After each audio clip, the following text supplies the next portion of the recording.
வணக்கம். இது தென்துருவம் சேனல். முன்னாள் தமிழ்நாடு பொதுப்பணித்துறை மற்றும் நெடுஞ்சாலைத்துறை அமைச்சர் ஏவா வேலு அவர்கள் வழக்கு மேல வழக்கு சிக்கிக்கிட்டே இருக்காரு. ஏற்கனவே பல வழக்குகள் அவர் மேல இருக்கு. அதுல பாத்தீங்கன்னா வருமானத்துக்கு அதிகமா சொத்து சேர்த்த வழக்கு, டிவிஎஸ்சி வழக்கு ஒரு பக்கம். அது சிபிசிஐடி விசாரணை, லஞ்ச ஒழிப்புத்துறை விசாரணை, இடி விசாரணை, அப்படி இப்படின்னு சொல்லி ஏகப்பட்ட விசாரணை போய் அது வழக்குகள் ஒரு பக்கம் நிலுவையில இருக்க, வேற என்னென்ன வழக்குகள்லாம் அவர் மேல இருக்குன்றத ஒவ்வொன்றா பார்ப்போம். வாங்க நாம வீடியோக்குள்ள போய் எல்லாத்தையும் முழுசா படிப்போம்.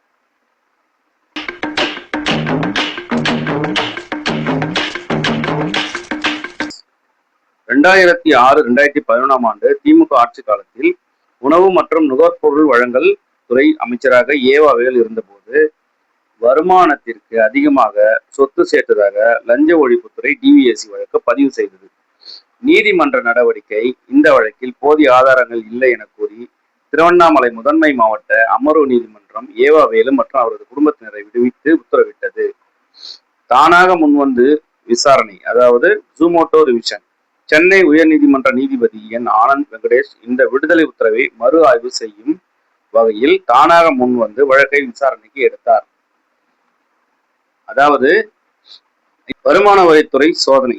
2023 ஆண்டு ஏவா வேலுவுக்கு சொந்தமான அருணை பொறியியல் கல்லூரி, நிதி நிறுவனங்கள் மற்றும் அவரது ஆதரவாளர்களுக்கு சொந்தமான இடங்கள் உட்பட 40க்கும் மேற்பட்ட இடங்களில் வருமான வரித்துறை ஐடி அதிகாரிகள் தொடர் சோதனைகளை நடத்தினர்.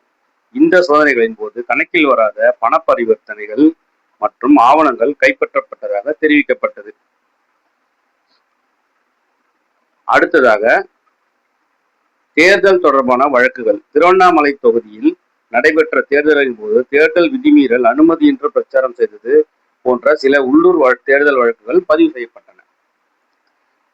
அதாவது பாத்தீங்கன்னா, திருவண்ணாமலையில் நடைபெற்ற திமுக இளைஞரணி மாநாட்டின் போது இருந்த மணல் எடுத்தல் தொடர்பான விவகாரம் மற்றும் சர்ச்சைகள் குறித்து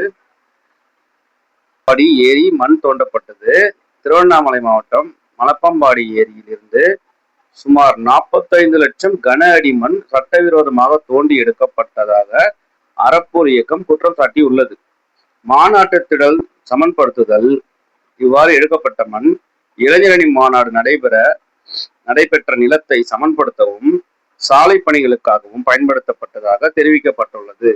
அரசுக்கு இழப்பு. இதன் மூலம் அரசுக்கு சுமார் 8 கோடிக்கு மேல் நிதி இழப்பு ஏற்பட்டுள்ளதாக கூறி அப்போதைய அமைச்சர் ஏவா வேலு, அவரது மகன் ஏவா குமரன் மற்றும் தொடர்புடைய அதிகாரிகள் மீது ஊழல் தடுப்பு துறையில் டிவிஎஸ்சி புகார் அளிக்கப்பட்டுள்ளது. இது முதல் வழக்கு, முதல் சம்பவம். இரண்டாவது என்னன்னு பாத்தீங்கன்னா, விவசாயிகள் மற்றும் சமூக ஆர்வலர்கள் போராட்டம். விவசாயிகள் எதிர்ப்பு. ஏரியில் இருந்து அநியாயமாக மண் எடுக்கப்பட்டதை கண்டித்து உழவர் உரிமை இயக்கம் மற்றும் இயற்கை ஆர்வலர் அருள் ஆறுமுகம் தலைமையிலான விவசாயிகள் தொடர்ந்து போராட்டங்கள் நடத்தினர். இந்த போராட்டங்கள் தீவிரமடைந்த நிலையில் அருள் ஆறுமுகம் உட்பட 23 பேர் மீது காவல்துறையினரால் வழக்கு பதிவு செய்யப்பட்டு கைது செய்யப்பட்டனர். பொதுமக்கள் கண்டனம். ஏரி மணல் கொள்ளையடிக்கப்படுவதை எதிர்த்த விவசாயிகள் கைது செய்யப்பட்டதற்கும் பல்வேறு விவசாய அமைப்புகளும் சமூக ஆர்வலர்களும் கடும் கண்டனம் தெரிவித்தனர். இந்த விவகாரத்தில் சட்டவிரோத கனிம வளம் தோண்டி எடுத்தல், ஊழல் தடுப்பு சட்டம் மற்றும் அதிகாரத்தை தவறாக பயன்படுத்தியது போன்ற பிரிவுகளின் கீழ் முதல் தகவல் அறிக்கை பதிவு செய்து முறையான விசாரணை நடத்தப்பட வேண்டும் என்று அறப்போர் இயக்கம் கோரிக்கை விடுத்துள்ளது.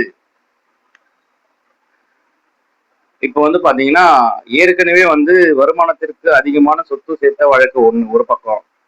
ரெண்டாவது பாத்தீங்கன்னா,